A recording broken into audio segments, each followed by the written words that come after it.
Vamos então para o nosso estudo do livro Fonte Viva. O nosso texto de hoje é o número 120, Assim Será. É um texto baseado numa passagem de uma das do livro de Lucas, né, de uma das passagens do livro de Lucas. E eu sempre me recordo, né, da época de infância, quando eu lia muitas parábolas que ficavam bastante concentradas nesse livro, né, então eu adorava essas leituras. Então aqui mais uma delas para a gente ter como base o nosso estudo de hoje. Eu gosto sempre, né, de não apenas pegar um versículo, mas entender exatamente o contexto em que ele foi apresentado. Então nós vamos ler aqui um trechinho desse capítulo 12. Emmanuel separou para nós aqui o versículo número 21. Então a gente vai devagar para chegar até lá para entender exatamente a ideia transmitida por Jesus naquela época. Diz assim então: ajuntando-se entretanto muitos milhares de pessoas, de sorte que se atropelavam uns aos outros, começou a dizer aos seus discípulos: acautelai-vos primeiramente do fermento dos fariseus, que é a hipocrisia. Mas nada há encoberto que não haja de ser descoberto, nem oculto que não haja de ser sabido. Porquanto tudo o que em trevas dissestes, à luz será ouvido, e o que falaste ao ouvido no gabinete, sobre os telhados será apregoado. Eu digo-vos, meus amigos, não temais os que matam o corpo, e depois não tem mais o que fazer. Mas eu vos mostrarei a quem deveis temer. Temei aquele que, depois de matar, tem poder de lançar no inferno. Sim, vos digo, a esse temei. Mas se vendem 5 passarinhos por 2 centis, nenhum deles está esquecido diante de Deus. E até os cabelos da vossa cabeça estão todos contados. Não temais, pois, não valeis vós do que muitos passarinhos. E vos digo que todo aquele que me confessar diante dos homens, também o Filho do Homem o confessará diante dos anjos do céu, dos anjos de Deus. Mas quem me negar diante dos homens, será negado diante dos anjos de Deus. E todo aquele que disser uma palavra contra o Filho do Homem, ser-lhe-á perdoada, mas aquele que blasfemar contra o Espírito Santo, não lhe será perdoado. E quando vos conduzirem às sinagogas, aos magistrados e potestades, não estejais solícitos de como ou do que haveis de responder, nem do que haveis de dizer. Porque na mesma hora vos ensinará o Espírito Santo o que vos convém a falar. E disse-lhe um da multidão: Mestre, diz a meu irmão que reparta comigo a herança. Mas ele lhe disse: Homem, quem me pôs a mim por juiz ou repartidor entre vós? E disse-lhes: acautelai-vos e guardai-vos da avareza, porque a vida de qualquer não consegue na abundância do que possui. E propôs-lhe uma parábola dizendo: a herdade de um homem rico tinha produzido com abundância. E arrazoava ele entre si, dizendo: que farei? Não tenho onde recolher os meus frutos. E disse: farei isto: derrubarei os meus celeiros e edificarei outros maiores, e ali recolherei todas as minhas novidades e meus bens. E direi à minha alma: alma, tens em depósito muitos bens para muitos anos. Descansa, come, bebe e folga. Mas Deus lhe disse: louco, esta noite te pedirão a tua alma, e o que tens preparado, para quem será? Assim é aquele que para si ajunta tesouros e não é rico para com Deus. E disse aos seus discípulos: portanto vos digo, não estejais apreensivos da vossa vida, sobre o que comeis, nem pelo corpo, nem o que vestis, nem o que vestireis, mas é a vida do que o sustento, e o corpo mais do que as vestes. Considerai os corvos, que nem semeiam, nem cegam, nem têm despensa nem celeiro, e Deus os alimenta. Quanto mais valeis vós do que as aves. Então aqui, depois ele continua, né, com outras passagens a esse respeito, falando principalmente dos chamados tesouros amealhados, né, que são os tesouros guardados, acumulados. Mas aqui o que Emmanuel chama atenção para nós é o acúmulo de não apenas riqueza material, como nós vimos aqui, né, no caso do celeiro, que serve para guardar aquele patrimônio, que serve para acumular a comida, ou seja, que serve para alimentar então a própria avareza. Mas ele fala, na verdade, do acúmulo de patrimônio, mas também de valores. E esses valores, que é a nossa grande preocupação, são aqueles valores voltados para a importância do mundo material, a importância do mundo físico que nós temos hoje.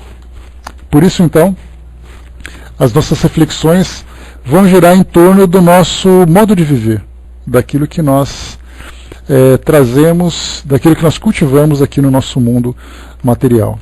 Então, esse versículo 12, capítulo 21, diz assim: assim é aquele que para si ajunta os tesouros e não é rico para com Deus.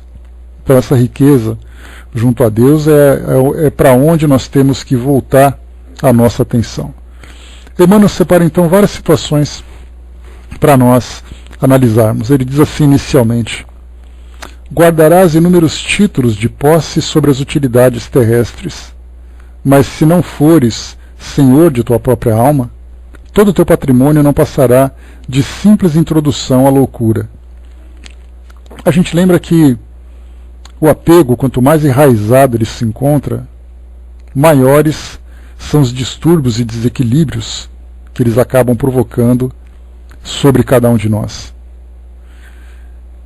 Muitas vezes nós temos relatos dos espíritos que trazem para nós suas histórias, suas experiências, falando de um grande sofrimento que viveram em função da forma como viveram no mundo físico. Nessa passagem aqui ele fala sobre os títulos de posse sobre as utilidades terrestres. Nem sempre nós vivenciamos esse tipo de apego por uma questão claramente intencional. Viver no mundo de provas e expiações para nós, e quando a gente fala mundo de provas e expiações, dá a impressão de que nós falamos de algo tão genérico, de algo tão fora da nossa realidade, mas trazendo isso com palavras mais simples, vivendo num mundo como o nosso, onde nós temos necessidades de sustentar a nossa vida, de equilibrar as nossas contas, de suprir as nossas necessidades, de sermos constantemente bombardeados por provocações, por estímulos, por aquilo, né, que é chamado de tentações. Então a nossa vida hoje, ela é na verdade uma vida de malabarismos, né, porque nós temos que tentar equilibrar a nossa existência das mais variadas formas. E naturalmente, por vivermos constantemente essa instabilidade, porque hoje a gente desfruta de uma felicidade e amanhã, por um motivo qualquer, tudo pode se transformar. E eu não falo necessariamente de uma desgraça, não. Falo de uma situação simples que pode modificar questões de relacionamentos, de relações profissionais, daquilo que nós possuímos para dar a nossa instabilidade. De repente, algo acontece que muda. E uma pequena oscilação nesse nosso padrão de equilíbrio provoca em nós um grande sofrimento. Daí então a grande necessidade que nós temos de sempre procurar construir um alicerce que seja o mais sólido, o mais estável possível, para evitar exatamente essas oscilações, esses desequilíbrios que acabam nos afetando de alguma forma. Então a primeira coisa que nós fazemos é, já que nós vivemos nesse mundo e nós precisamos ter onde morar, ter onde viver, é natural que nós queiramos então construir o nosso patrimônio. Mas esse patrimônio ele acaba se tornando muito mais do que uma base, uma plataforma para a nossa sustentação. Ele acaba se tornando realmente o nosso objeto de posse. Não apenas uma posse legal, mas uma posse moral. É aquele apego que nós temos, nos esquecendo exatamente do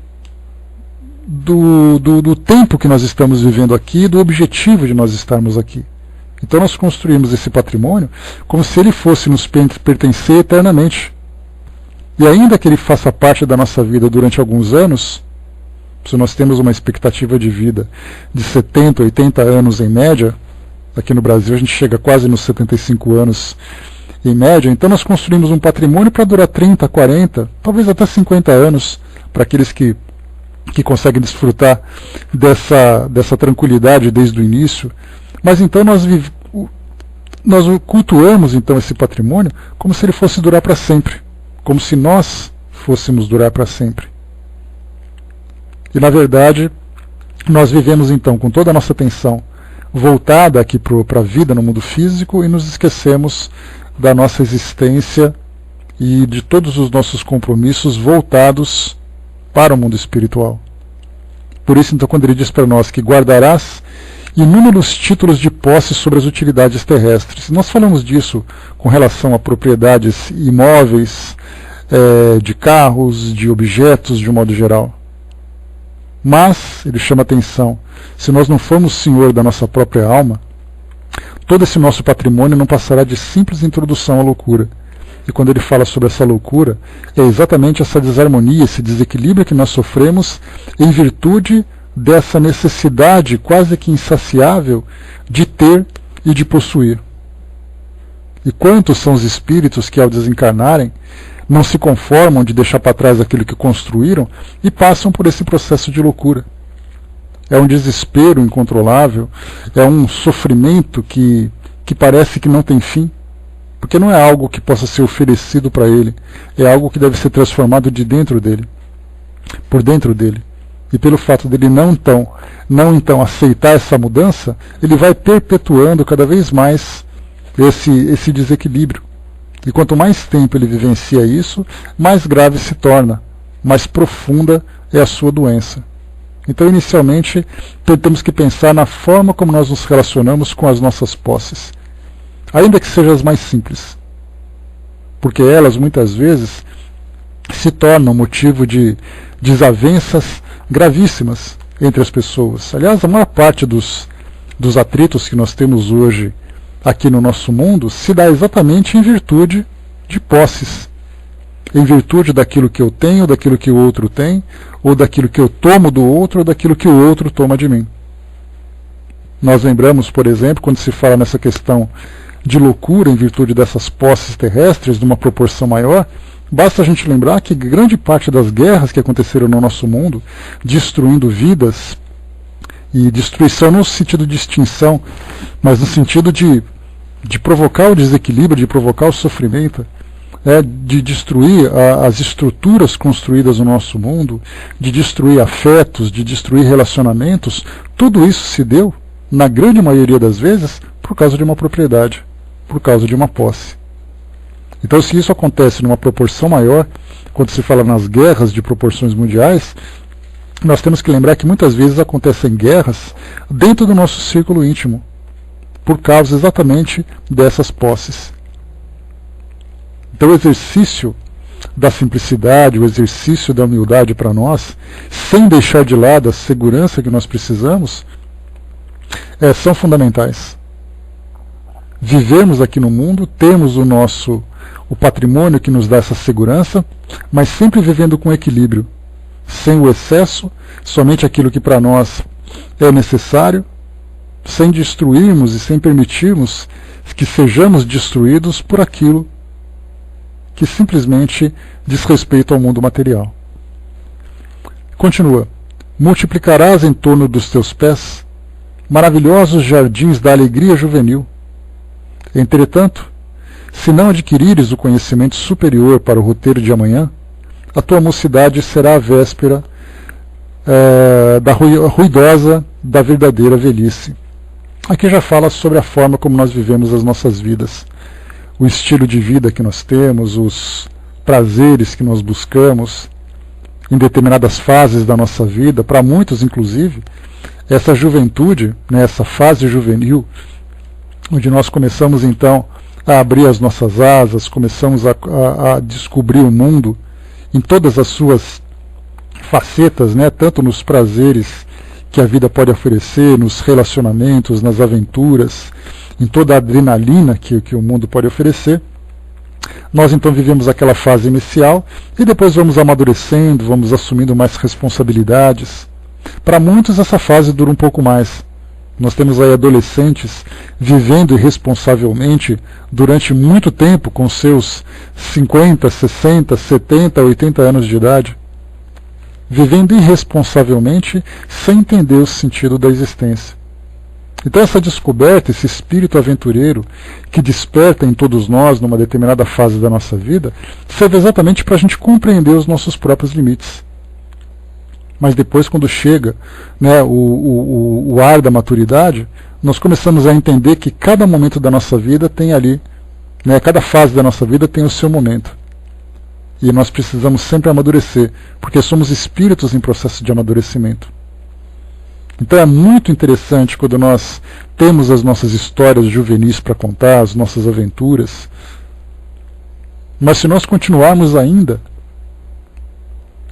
desfrutando dessa fase da nossa vida, sem adquirirmos o conhecimento superior para as nossas existências, nós certamente estaremos antecipando de uma forma ruidosa a verdadeira velhice. É aquela velhice que nos incapacita, aquela velhice que nos preocupa, aquela velhice da doença, aquela velhice do abandono, tudo isso em função das aventuras que nós queremos viver. Depois ele continua: cobrirás com medalhas honoríficas o teu peito, aumentando a série dos admiradores que te aplaudem, mas se a luz da reta consciência não te banhar o coração, assemelhar-te-ás a um cofre de trevas, enfeitado por fora e vazio por dentro. Aqui, quando nós falamos sobre a natureza humana, nós temos sempre aqueles três elementos que estão sempre presentes e que acabam sendo para nós talvez o maior desafio de superação, que é o egoísmo para todos nós, onde nós queremos que o mundo gire em função das nossas necessidades e dos nossos interesses.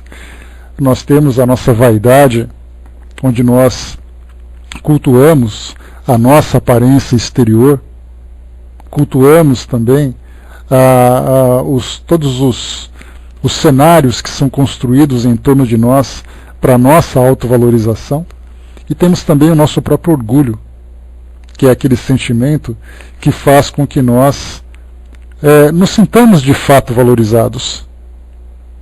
Somente quando ele se excede, ele se torna para nós um desequilíbrio, uma doença que vai se agravando cada vez mais.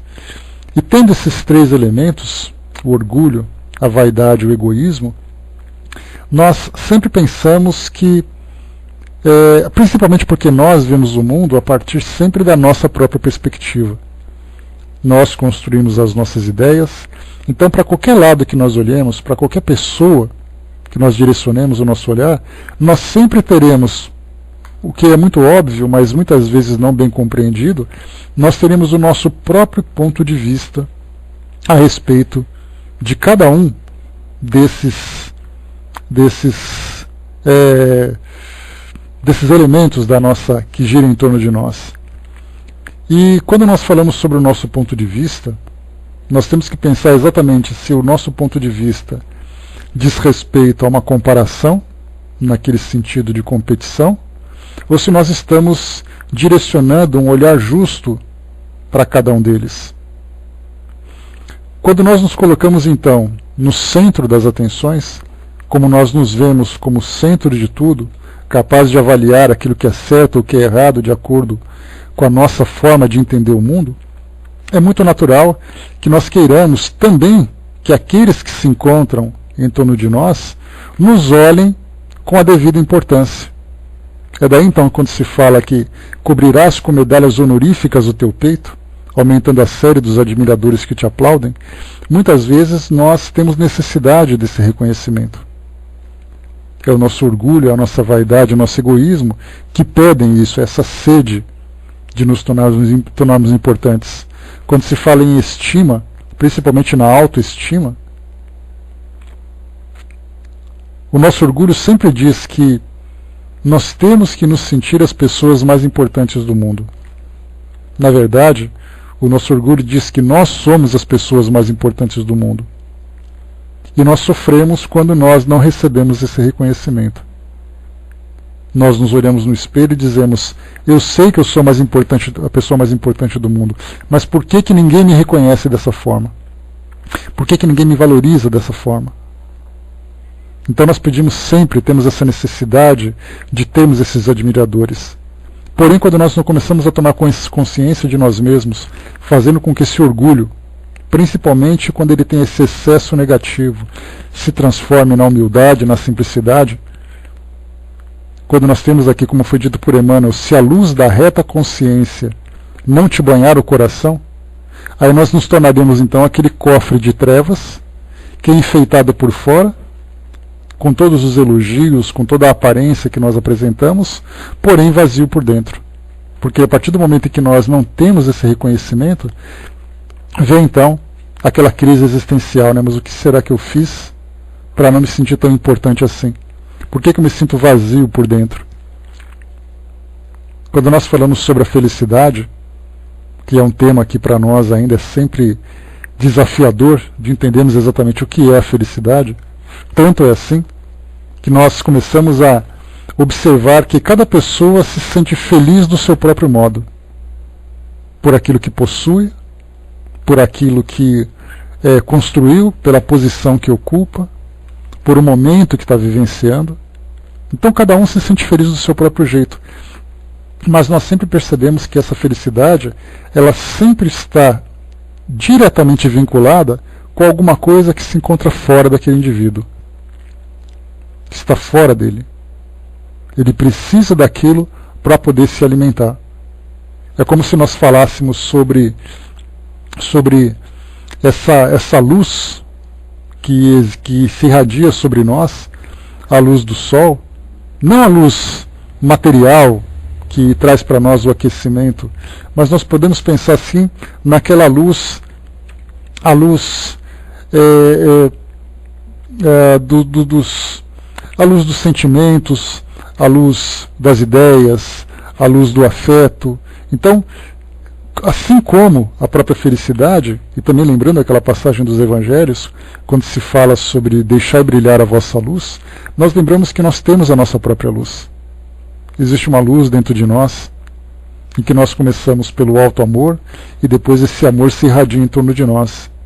Então, na verdade, muito antes de nós precisarmos do amor alheio, nós precisamos cultivar o amor dentro de nós. Então, quando se fala sobre essa luz que se irradia sobre nós, nós lembramos que nós também temos a nossa própria luz. E essa luz também pode ser irradiada.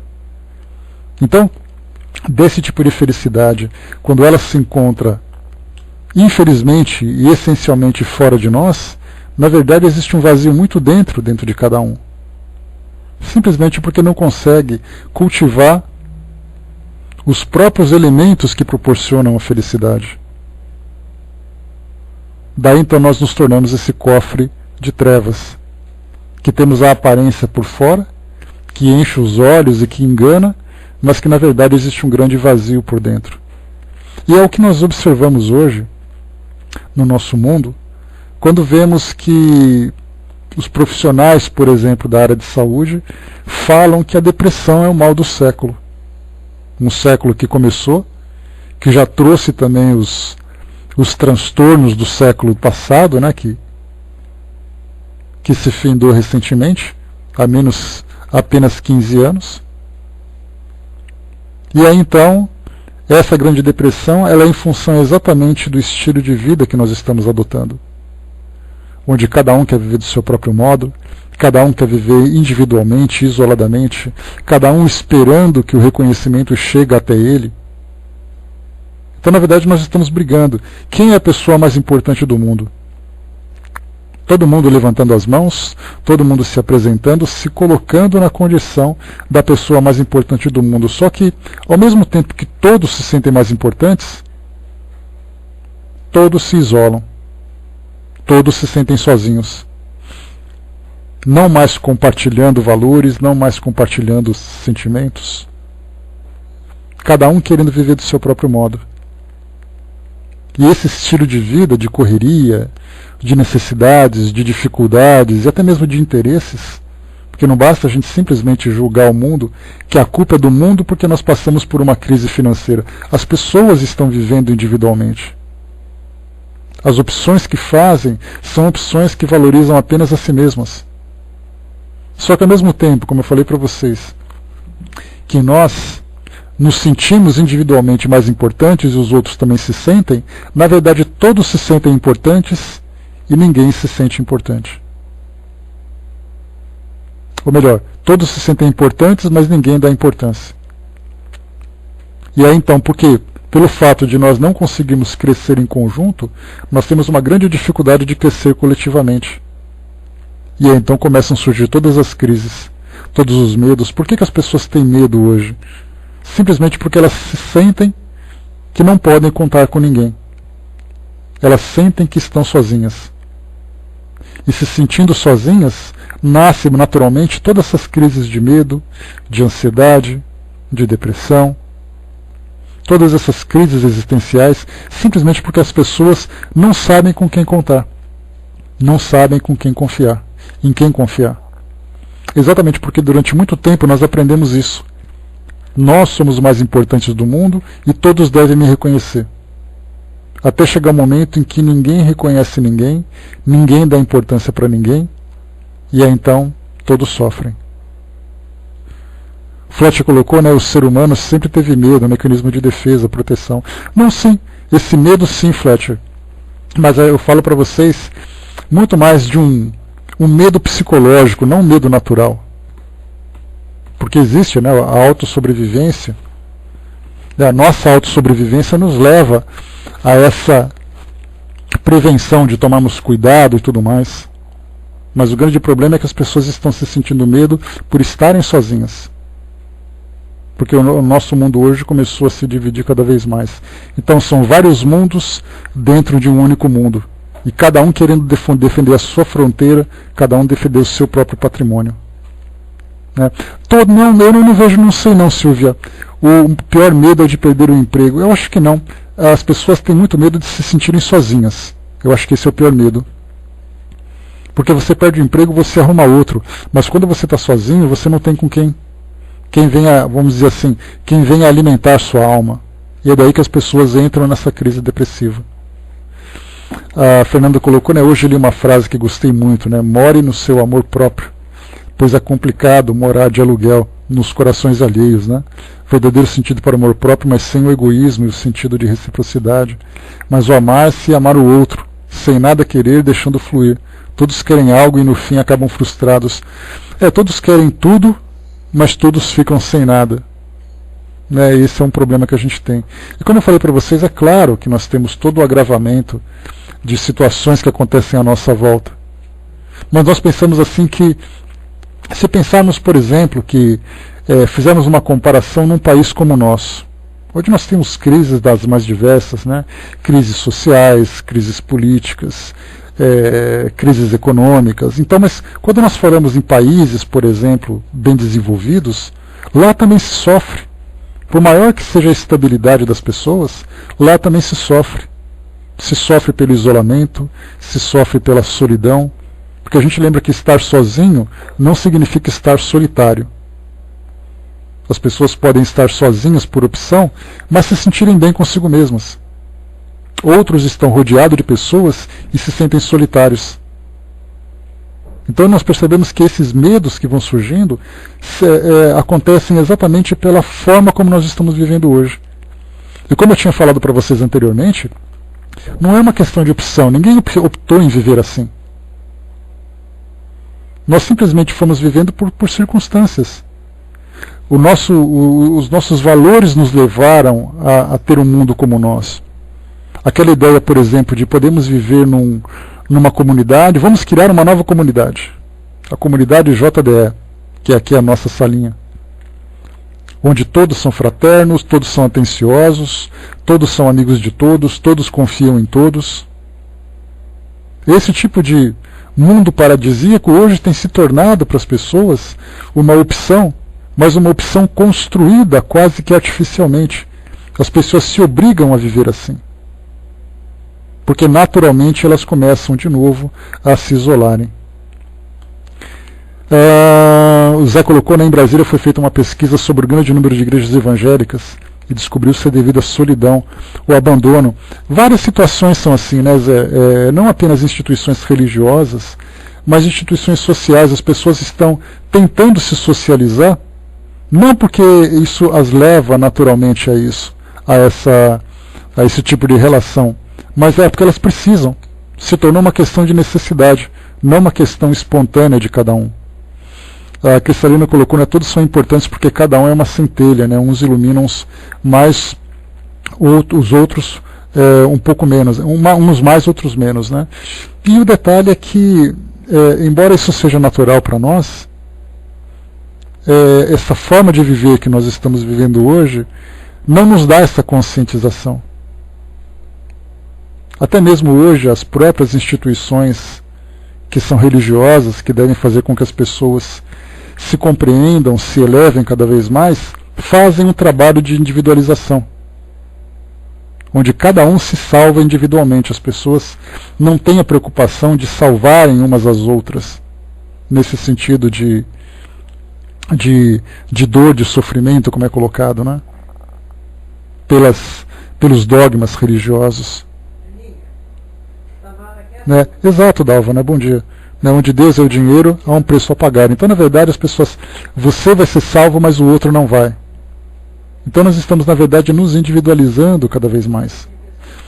A próxima colocação que Emmanuel coloca para nós: amontoarás riquezas e apetrechos de conforto para a tua casa terrena, imprimindo-lhe perfil dominante e revestindo-a de esplendores artísticos.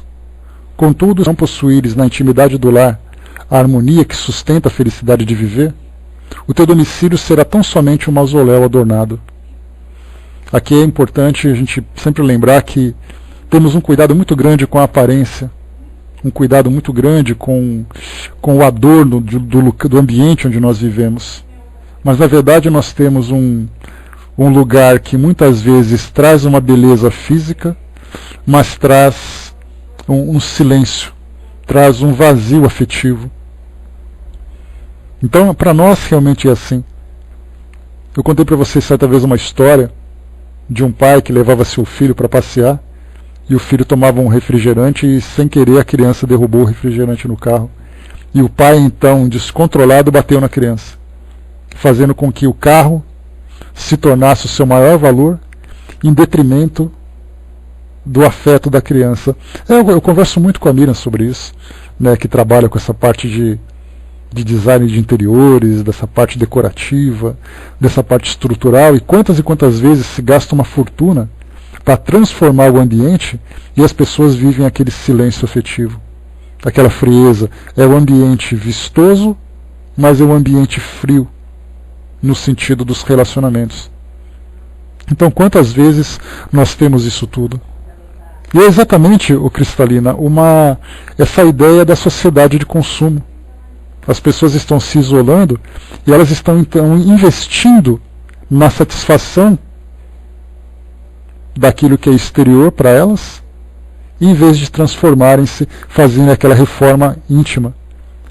Então é exatamente aquele conflito da reforma exterior e da reforma íntima. Quando nós estudamos, né, em termos de reforma íntima, nós falamos de transformação de valores, falamos de mudanças de condutas, mudanças de ideias. Mas é muito mais fácil a gente mudar o exterior.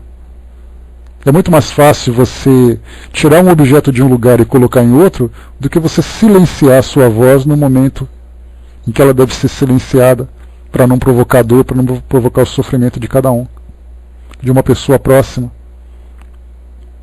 Muitas vezes nós, por causa de um objeto, como nós colocamos lá em cima, vem então todo o atrito, vem toda a dor de uma discussão, de um desentendimento. Então nós vemos, assim como foi colocado: amontoarás riquezas e apetrechos de conforto para a tua casa, contudo não possuis na intimidade do lar a harmonia que sustenta a felicidade de viver. E aí então vemos aquele ambiente frio. Empilharás moedas de ouro e prata, à sombra das quais falarás com autoridade e influência aos ouvidos do próximo. Todavia, se os teus haveres não se dilatarem, em forma de socorro e trabalho, estímulo e educação em favor dos semelhantes, será apenas um viajor descuidado no rumo de pavorosas desilusões. Aqui, mais uma vez, ele fala sobre o acúmulo de riquezas, que nós simplesmente não fazemos com que essa riqueza se transforme em produtividade, em fruto. Mais uma vez, como eu disse para vocês, não é uma questão intencional de você falar assim, olha, eu estou fazendo uma poupança bem gorda para eu ter aquele conforto que eu tanto desejo. E eu não quero, não me interesso, não me importo com ninguém. Na verdade, a forma como nós vivemos hoje, com todas essas dificuldades dentro do ambiente material, faz com que nós vivamos essa insegurança. E o modo de nós nos sentirmos seguros é exatamente termos essa reserva. Só que, na verdade, não se tornou uma reserva. Se tornou, na verdade, um grande depósito onde nós acumulamos. E nós perdemos um pouco da referência de qual é exatamente o limite. Se eu falar, por exemplo, de ter uma caderneta de poupança, de ter um investimento, aonde eu devo, até onde, qual é o limite desse meu investimento? Onde ele deixa de ser uma reserva e onde ele começa a se tornar, então, para nós, elemento de avareza, elemento de apego. Então nós estamos completamente desorientados pelo fato de nós não termos uma referência verdadeira, uma referência mais elevada para nos dar essa orientação. Então, na verdade, cada um de nós constrói sua própria referência. Quando nós falamos, por exemplo, dos evangelhos, e essa é uma das distorções que nós temos conversado recentemente sobre a forma como nós vivemos as nossas religiões, quando nós falamos em um culto religioso, nós nos apegamos a um ritual, nós nos apegamos a uma personalidade, a um símbolo, mas nós nos esquecemos dos valores que são mais essenciais. Então, se as religiões, inclusive é uma interpretação equivocada que até mesmo nós, que estudamos a filosofia espírita, acabamos nos deixando levar por causa de uma educação pregressa que nós já tivemos de tantas e tantas encarnações vivendo dessa mesma forma. Então nós vivemos assim, eu quero viver nessa religião porque eu quero ir para o mundo espiritual, eu quero ir para o céu, eu quero ir para qualquer lugar. Mas nós não nos esquecemos da forma como nós devemos vivenciar essa religiosidade para alcançarmos esse estado de espírito. Então você vai hoje para uma religião simplesmente pensando no que ela pode me oferecer. Mas eu não penso, por exemplo, na parte moral, eu penso na parte material. Eu me sinto bem indo para o céu vendo aquelas imagens à minha volta. Eu me sinto indo para o céu estando perto daquela pessoa. Mas eu nunca consegui compreender que essa sensação de céu não é um lugar para onde eu vou, mas é a forma como eu me sinto. Então nós percebemos que nós estamos frequentando cada vez mais esses ambientes, nos afinizando cada vez mais com as religiões, por uma questão de medo. E não simplesmente para utilizá-las como uma educação espiritual para a nossa transformação.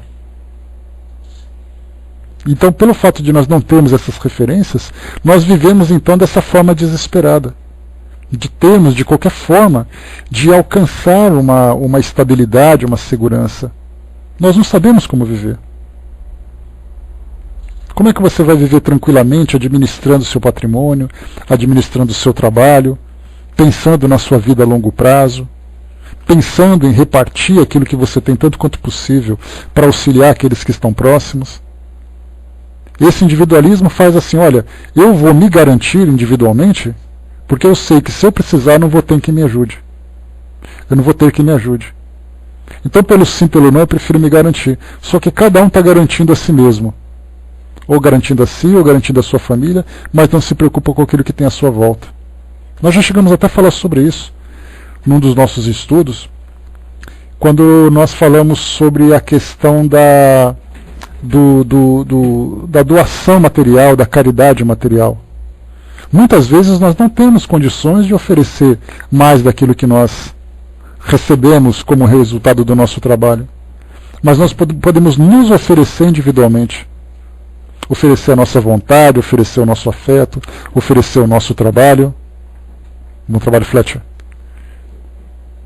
Então, por isso é importante a gente sempre lembrar que essa mudança que a doutrina nos proporciona nesse entendimento, primeiro entendendo todos os conceitos que tratam dessa questão do crescimento da educação espiritual, e depois vivenciá-la.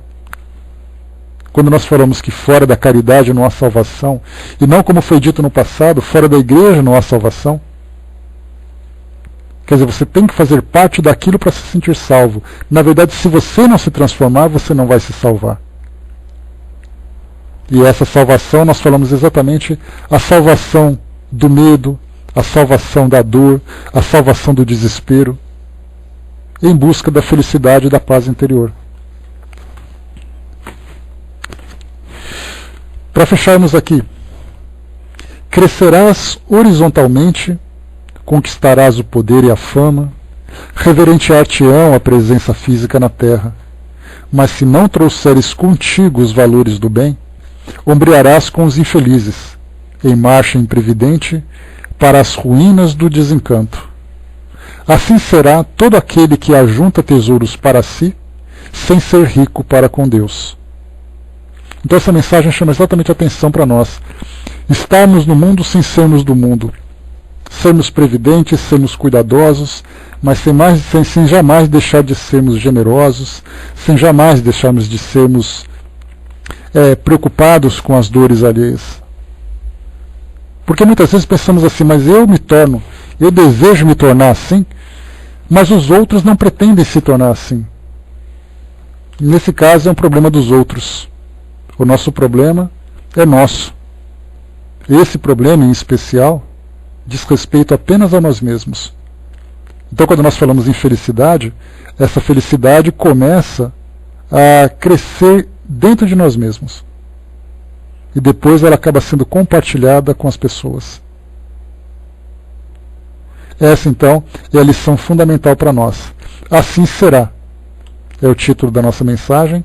E assim será para aqueles que viverem de uma forma desequilibrada, pensando apenas nesse momento. Porque quando nós temos a ideia da imortalidade, e principalmente a ideia da continuidade da nossa existência, a ideia das consequências daquilo que nós aplicamos e temos como resultado, nós vivemos de uma forma diferente. E as pessoas simplesmente não se dão conta disso. Elas estão preocupadas com agora, com os seus próprios problemas, e se isolando cada vez mais, e se angustiando cada vez mais, e provocando para si mesmas muito mais sofrimento. Isso só vai se transformar quando as pessoas se abrirem umas às outras, voltarem, retomarem aquela vivência dos valores mais nobres que foram trazidos para nós. Então não vivemos exteriormente, mas vivemos interiormente, que é o mais importante de tudo.